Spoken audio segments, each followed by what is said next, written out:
Can't pick a side in the never-ending console war? We're here to tell you everything we know about the Xbox Series X so you can make an informed, totally unbiased opinion about what you'll be spending hours on during the holidays when you should probably just see your loved ones. Unless they're also getting a Series X, in which case duos on Call of Duty Warzone has never been so wholesome. But what are you getting for that $499 price tag, and what can the Series X do that other consoles can't?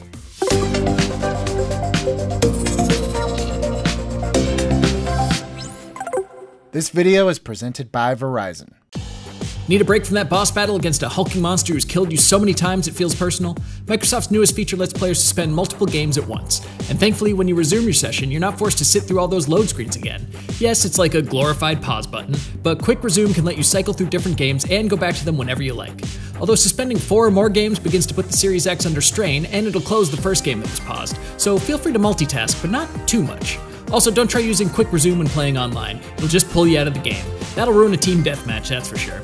Shame though, it'd be a great way of racking up some easy kills for other players. I just want to get a Warzone win, okay? We're not all quickscope geniuses, you know. No, smart delivery doesn't mean your postman will come to your house and install Halo Infinite for you. But if you buy it on Xbox One, you'll automatically be upgraded to the Series X version of the game when you buy the new console. First-party games will be automatically included in the smart delivery category, like the new Halo game, but individual publishers will make that decision themselves. It's a great example of Xbox supporting players and not exploiting them too much if they choose to play on a newer console. It's time to get technical. Microsoft hasn't been humble about the Series X, calling it the most powerful console ever. Although with 12 teraflops of performance power, you can't blame them. Okay, what's a teraflop, we hear you cry? Basically, a teraflop is how a system draws polygons on screen. The more teraflops, the better the visuals. Just to compare with the previous model, the Xbox One X only has 6 teraflops of processing power compared to the Series X's 12. We've said teraflops too many times. Okay, one more. Teraflops. Loading times are also greatly reduced thanks to the 1 terabyte solid-state drive it has instead of a hard disk drive.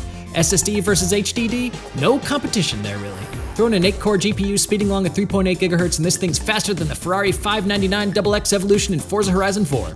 Okay, so maybe the Series X can't drive at 240 miles an hour like the supercar, but it does run up to 60 frames per second at 4K resolution. It also supports 120 FPS, not that Microsoft is bragging or anything.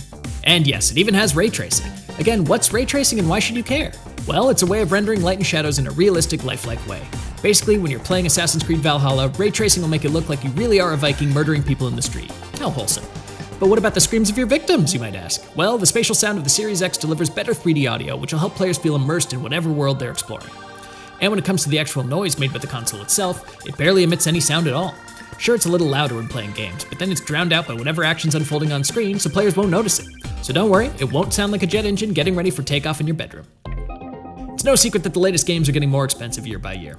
Obviously, they're worth the money, as players spend hours diving into alien worlds or squatting up with their friends in a battle royale. But it's not always affordable to have the newest console and the freshest releases.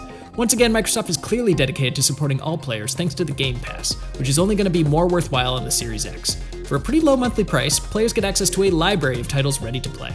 Any new game from Xbox Game Studios is also immediately added to the library, so when Halo Infinite finally arrives, subscribe to the Game Pass and don't break the bank.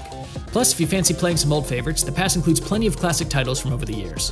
What about that library of games you got stretching back to the original Xbox? Well, you'll be able to play those on the Series X too.